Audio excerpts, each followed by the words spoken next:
Bonsoir à tous, j'espère que vous allez excellemment bien. Aujourd'hui on se retrouve pour parler voile, pour faire le débrief de la 11e journée de la Transat Jacques Vabre. On va continuer à parler de ce qui se passe du côté des ultimes. En Ocean 50 on a eu des abandons, en IMOCA il y a eu également quelques dégâts, même si la nuit a été un petit peu plus calme que la veille. Et puis en classe 40, toujours une énorme bagarre dans le paquet de tête. N'hésitez pas à vous abonner à la chaîne, à réagir dans les commentaires, à mettre un pouce bleu, à partager la vidéo sur les réseaux sociaux, notamment auprès de vos proches, si vous pensez que ça peut les intéresser. Dans les commentaires, n'hésitez pas à me dire qui vous a plu, qui vous a déçu. EPS 2.0, c'est sur les plateformes de podcast Amazon, Deezer, Spotify, Google, TikTok. Le début des compétitions que je peux voir en direct. EPS 2.0, on en a déjà parlé. Puis si vous avez les moyens et que vous voulez soutenir mon travail, vous pouvez faire un super fan. On commence tout de suite avec la journée, cette 11e journée de course. Nous étions donc le 9 novembre. Et nouveau changement de leader. Après SVR Lazartigue, on retrouve Maxi Banque Populaire. Eh bien, on s'aperçoit tout simplement que dès qu'il y a un petit peu plus de vent, et surtout dès que le vent est en fait portant, eh bien Banque Populaire va plus vite que SVR Lazartigue. SVR Lazartigue me semble plus polyvalent comme bateau, alors que Maxi Banque Populaire a l'air d'être un peu en difficulté quand il y a du vent de près, des conditions où on doit naviguer au près, donc un peu vent de face, ou du vent un petit peu faible, où là il a du mal. Par contre, quand le vent est fort, on l'avait vu déjà en début de course, on l'a vu ensuite après la situation de molle qu'on a vu aux alentours de Madère, on le revoit maintenant, on s'aperçoit que c'est un bateau qui est capable d'aller très très vite. Pour le moment, donc, il a repris 46 000 nautiques d'avance sur SVR Lazartigue. Donc hier, il en avait 15 de retard. Donc vous voyez qu'en une journée, il a fait 60 000 nautiques, on va dire, de plus que SVR Lazartigue. Donc c'est vraiment une très bonne journée de la part de Maxi Banque Populaire. Et là, on voit que sur les 4 dernières heures, il est à 34 nœuds 4 contre 32 nœuds 4 pour SVR Lazartigue. Donc il y a quand même 2 nœuds d'écart. Donc ça va vite pour Sébastien Josse et Armel Lecléache. En ce moment, Mathieu Egmont de Rothschild est un petit peu plus loin. Il est à 185 000 nautiques désormais sur les 4 dernières heures, 33,9 nœuds de moyenne. Bon, ils l'ont dit en interview, Charles Caudrelier et Erwan Israël, ils ont tenté un coup avant Ascension, c'est-à-dire ils ont tenté de se décaler en termes de trajectoire. Ça n'a absolument pas été payant. Et bah ensuite, ils se retrouvent en difficulté. Et comme devant, ça va vite, bah quand tu fais une erreur, déjà que tu as un bateau qui, me semble-t-il, est un peu moins rapide que Banque Populaire, bah si en plus tu fais une petite erreur de navigation ou un coup qui ne paye pas, eh bien ça te coûte très cher. Désormais, Sodebo est à 505 000 nautiques, c'est-à-dire qu'il a reperdu encore 100 000 nautiques quasiment par rapport à hier. Donc il y a un vrai déficit de performance pour Sodebo depuis le début de la compétition. L'avance quand même sur Actual a légèrement augmenté, on est désormais à 140 000, 141 000 entre les deux, et Actual qui fait toujours une course très intéressante. Voilà, bon là il y a eu le demi-tour, mais sur les 4 dernières heures il est à 29,3, donc c'est plutôt pas mal, hein. C'est presque ses moyennes les plus élevées hein, pour le moment actuel sur les 4 dernières heures, donc ça montre qu'il y a du vent du côté d'Ascension. Là on voit hein, qu'on a fait pas mal de virements du côté d'SVR Lazartigue, contrairement à d'autres qui ont fait un peu moins de virements. Et puis on a également Edmond Rothschild là, qui a fait deux virements. SVR voilà, qui a fait également des virements, alors que du côté de Banque Populaire, on a une route peut-être un peu plus rectiligne aussi. On avait fait un peu moins de virements du côté de Banque Populaire, donc peut-être un peu plus de fraîcheur physique. Et quand on arrive à 11-12 jours de course, ça commence à être important d'avoir de la fraîcheur physique. Toujours pas de casse, je me répète, dans cette catégorie. On passe du côté des Oceans. Alors, dans les prochaines heures, on va regarder un petit peu la météo dans cette catégorie. Dans 10 heures, vous allez voir, hein, le vent va être beaucoup plus faible. Et surtout, on va rentrer dans des zones de poteaux noirs. Il va falloir trouver des solutions. Alors, il y a peut-être une possibilité de tenter de l'éviter en tentant de rester dans cette zone-là, mais c'est quand même pas forcément facile d'essayer de revenir sur l'orthodromie en tirant des bords dans cette zone-là. Mais ça veut dire pas mal de manœuvres. Et bon, le poteau noir va pas être facile. Par contre, une fois le poteau noir franchi, hein, vous voyez que l'arrivée vers la Martinique se fera à très très grande vitesse. parce qu'on a vraiment du très bon vent jusqu'à la Martinique. Donc il va falloir passer cette zone de poteau noir. Soit on essaye de rentrer directement dedans, mais j'ai l'impression que cette zone s'agrandit.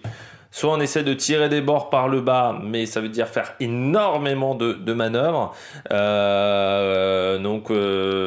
Et en sachant qu'il y aura quand même une zone où on aura peut-être un peu moins de vitesse que si on monte un peu plus dans le front, enfin dans cette zone-là, on a peu de vent, qu'on essaie de monter comme ça et de se retrouver avec du vent quasiment parfait pour aller vers la Martinique et pas faire de manœuvres sur la fin. Donc il va falloir voir, soit il y a une stratégie je pense avec pas mal de manœuvres où il faut éviter cette zone là forcément, sinon c'est pénalité, c'est 90 minutes. Ouais, ça va être intéressant de voir quelle stratégie va tenter peut-être un Maxi Edmond Rothschild, parce que techniquement là s'il tente pas quelque chose, Maxi Edmond Rothschild il va dans le mur, donc il va falloir qu'il s'adapte à la stratégie d'Esver, Lazartigue et Maxi Banque Populaire. S'il veut tenter de gagner la course, il va falloir tenter un coup. Et pour ce débo actuel, les prochaines heures vont pas être si faciles que ça, parce que ils ont moins de vent en plus que Maxi Banque Populaire, donc c'est pas forcément l'idéal. Voilà, tout simplement. Allez, on revient à la bonne météo tout de suite pour les Ocean 50. Hop là, on est dans les îles Canaries, on passe dans les îles Canaries avec une situation où le vent se renforce. Un petit virement de bord là, qui vient d'être effectué par Solidaire en peloton, qui passe désormais au-dessus des 100 000 nautiques d'avance, avec une moyenne sur les 24 dernières heures à 13,4 nœuds, ce qui n'est pas énorme pour ces bateaux-là. C'est un peu moins bien que Réalité, qui était donc à 13 nœuds 5. C'est un peu mieux par contre que Viabilis Océan, qui était à 11 nœuds 5, qui est passé un peu plus proche de Madère, sauf que vous voyez, il y a très peu de vent à Madère. Donc ça s'est pas hyper bien passé pour lui, mais il pouvait pas se décaler, parce qu'il s'était déjà décalé avant. Et puis comme vous le voyez également, là on voit 1, 2, 3, 4 virements, et celui-là je pense que 2 virements quasiment d'affilée, c'était peut-être pas prévu. Donc voilà, compliqué pour Solidaire, pour Réalité, Viabilis Océan, pour l'instant Solidaire en peloton en tête. Et ils ne sont plus que 3 dans cette catégorie, parce que Primonial a abandonné. Ça c'était un petit peu prévu du côté de Lorient. Mais Coesio ne repartira pas non plus. Il y avait un trou au niveau du bras de liaison. Donc ils ont agrandi le trou pour voir quels étaient les dégâts sur ce bras de liaison. Les dégâts sont trop importants pour pouvoir reprendre la course, tout simplement. Et on prend absolument pas de risque sur les bras de liaison sur un multi, et encore moins sur un Ocean 50, qui est quand même un bateau qui est très casse-gueule. Donc ça va être une course un peu cassée, parce que c'est sûr que déjà ils étaient pas beaucoup au départ, en plus tu perds un peu de monde. Donc voilà, c'est un petit peu dommageable. Pas mal de vent quand même pour la suite des hostilités. J'ai peur que ça soit compliqué pour Viabilis, parce que j'ai peur que le vent s'éloigne et que la porte commence à se refermer comme on dit. Mais ouais, il va y avoir quand même pas mal de vent, et normalement ça devrait être pas mal pour atteindre le waypoint du Cap-Vert et ensuite aller directement vers la Martinique. On devrait avoir pas mal de vent désormais, mais voilà, on traverse les Canaries. Je pense qu'il va y avoir encore des manœuvres, mais avec du vent intéressant, donc ça devrait quand même aller assez vite. Peut-être demain soir, on sera au niveau du waypoint du Cap-Vert, je pense. Dans la nuit de vendredi à samedi, en France, pour le passage du Cap-Vert. On passe aux IMOCA. Hop là, toujours la grosse bagarre du côté des IMOCA, même si Charal a pris un petit avantage, comme on pourrait dire. Ça va vite là ces dernières heures pour Charal par rapport à ses adversaires directs.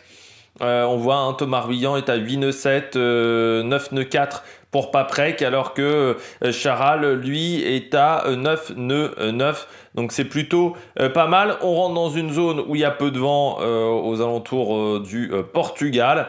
Donc là, dans les heures à venir, ça risque de pas avancer vite, et ce qui pourrait peut-être profiter au peloton de derrière. Parce que là, vous voyez, il y a un premier petit groupe avec 3 options différentes. Et après, derrière, vous avez un peloton qui est, lui, réuni de manière très proche. Alors, vous avez déjà Teamwork.net, alors qui est 3e pour le moment au classement, parce qu'il est un peu plus proche de l'orthodromie, par exemple, qu'un Thomas Ruyant, ce qui fait le décalage. Teamwork.net qui en plus avance plus vite que Charal, il est à 10 nœuds 1 pour le moment. Vous avez Force the Planet également avec Sam Goodchild, ça va vite. Initiative Cœur qui reste performant, hein, 6ème pour le moment avec Sam Davis. Et puis vous avez également VNB Mombana qui n'est pas très loin, qui lui navigue à 11 nœuds, comme l'Occitane en Provence avec Clarisse Kremer. Et puis vous avez Benjamin Dutreux, là aussi dans le top 10, belle performance du côté de Benjamin Dutreux. Du côté de Sébastien Simon et Kier Martinez, on a une trajectoire un petit peu particulière pour le moment. Peut-être un problème technique. Pour l'instant, ce n'était pas annoncé sur la Transat Jacques Vabre qu'il y avait un problème technique pour ce bateau-là, mais c'est vrai qu'il a une trajectoire un petit peu bizarre. Donc on va voir ce qui va se passer. Non, toujours pas d'annonce pour le moment de soucis sur ce bateau. Donc je revérifiais tout simplement sur la page Twitter de la Transat Jacques Vabre. Pas de souci dans ce bateau-là. Par contre, il y a un souci du côté de... Alors, il y a un abandon déjà pour problème médical. C'était pour le bateau qui était en dernière position jusqu'à maintenant. Je vais le retrouver. Ça remonte. C'est Bewater Positive. Donc, où là, il y avait des soucis, un souci médical qui a provoqué l'abandon. Et puis en classe 40 également, on a un bateau qui a des problèmes. C'est Team Control, qui a prévenu l'organisation qu'il y avait le bout dehors qui avait cédé. Donc c'est ce qui est tout à l'avant du bateau. Et c'est le fameux balcon également qui a été endommagé. Donc c'est l'avant du bateau est endommagé. Donc on fait des réparations. Ils espèrent repartir plus tard. Et en classe 40, on a eu également un problème technique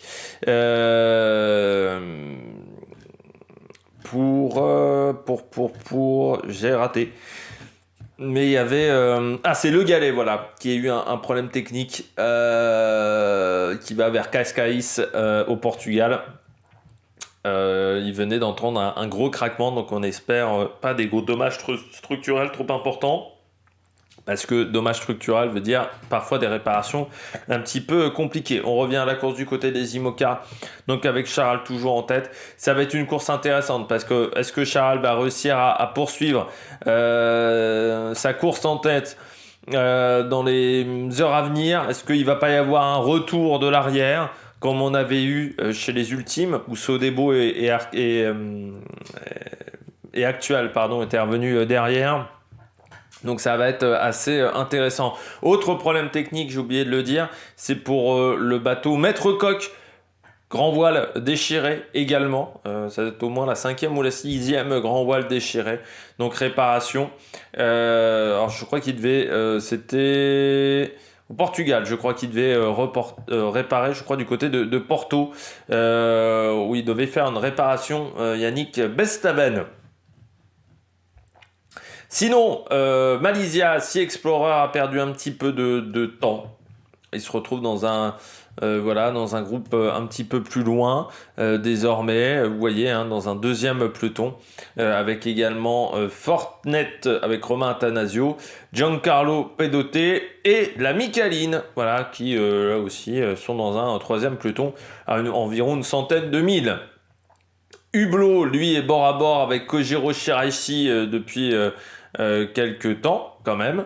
Et puis on retrouve également Bureau Vallée qui avait fait sa pénalité. Vous voyez Pip Air, je pense qu'elle est en train de purger tout simplement sa pénalité. Donc de 5 heures, elle devrait reprendre la course assez vite. Et puis Guirec Soudé, beau 18e pour le moment avec Freelance devant notamment Devenir de Violette d'Orange. Donc c'est bien. Et puis Louis Duc également fait une belle performance avec Five Brook. Là on est sur des bateaux à dérive droite et sur des bateaux qui n'ont pas de foiler.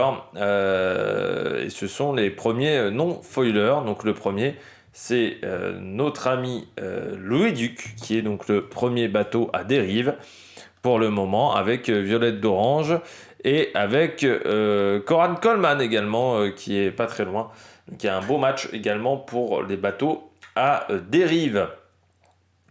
Bah voilà, pas d'autre chose à dire. Dans les derniers du classement, on voit notamment Team Eiku. Il n'y a pas eu de redémarrage non plus hein, pour Groupe APSKID, pour MACSF. Je crois que Biotherm non plus. Si Biotherm, non, Biotherm n'est pas encore reparti non plus. Donc voilà, il y a plusieurs bateaux qui sont encore en réparation à Lorient ou à Brest. Donc il faudra voir comment ces bateaux arriveront à reprendre la course. Et c'est un petit peu compliqué pour notre ami chinois Jing Kyung-Chu avec My Goldin parce que bon, bah, ils sont un peu en difficulté en vitesse. Ouais, ils ont des vitesses quasiment de classe 40, mais ils sont en plus dans du fort vent. La situation dans les heures à venir du côté de cette zone, ben, il va y avoir le vent va se renforcer. Normalement, ça devrait être pas mal. Peut-être pour Charal. Alors il y a deux possibilités. Soit il se rapproche du front, ça sera de la navigation près, soit il rentre dans la zone de mou, mais ça sera pas forcément idéal. Mais voilà, il va y avoir un petit peu de vent quand même pour aller du côté de Madère. Mais encore une fois, ils sont vraiment dans une zone avec du vent assez faible encore dans les heures à venir. Donc je pense qu'ils passeront par les Canaries. Il faudra faire attention. Il y a deux zones qui sont interdites du côté des Canaries. Parce que eux ils font, je rappelle, route directe vers la Martinique. Ils n'ont pas de waypoint à prendre au Cap Vert. En classe 40, là aussi on est sur la même trajectoire. Et bien pour le moment c'est Ipsa qui est en tête à égalité quasiment avec Amaris, Achille Nebou et Gilles Dasmaé. On est sur des trajectoires assez proches. Vous avez des bateaux qui ont décidé de prendre un peu plus au nord. C'est le cas... Non, pardon, Gilles Dasmaé est parti un peu plus au nord, pardon. Il y a des bateaux qui ont décidé voilà, de prendre un peu plus au nord. Donc là, on a un peloton un petit peu centre, avec notamment Axel Tréhin, Ambrogio Beccaria sur la Grande des Pirelli et Ipsa. Vous avez donc Amaris avec également Groupe Snef qui est parti un peu plus au nord. Vous avez Coaf Café Joyeux qui est un peu plus au centre. Et puis vous avez ce petit groupe là qui est assez intéressant parce qu'ils sont dans du vent. Alors certes, ils sont un petit peu plus loin pour le moment. Ils sont en dehors du top 10. Mais en dehors du top 10, ça veut dire que tu es à 50 000 nautiques. Donc tu es encore vraiment proche. Et ce petit peloton là, on voit Eden Red, on voit Tequila, Vogue avec un Krone également, ou Alternative. Également Alternative Sailing. Bien là, c'est un groupe assez intéressant, assez compact également, ça se tire un petit peu la bourre et on a décidé peut-être de changer un petit peu de trajectoire. Donc on va voir ce que ça va donner. Mais vous voyez, hein, pour le moment, la flotte, eh bien, pour avoir le premier concurrent au-delà des 50 000 nautiques, il faut atteindre la 20e place. Et pour le premier concurrent qui est au-delà des 100 000 nautiques, c'est Engie. Et je rappelle que Engie avait eu un problème technique sur son bateau. Donc c'est assez intéressant de voir quand même la densité dans cette catégorie. Vraiment, c'est assez dingue. Donc voilà, il y a une belle bagarre pour le moment. Bon, eh bien nous, on se retrouve demain pour faire le débrief de cette nouvelle journée. D'ici là, n'hésitez pas à vous abonner à la chaîne, à réagir dans les commentaires, à mettre un pouce bleu. Puis nous, on se retrouve pour de nouvelles aventures sur la Mec Production. Ciao, ciao!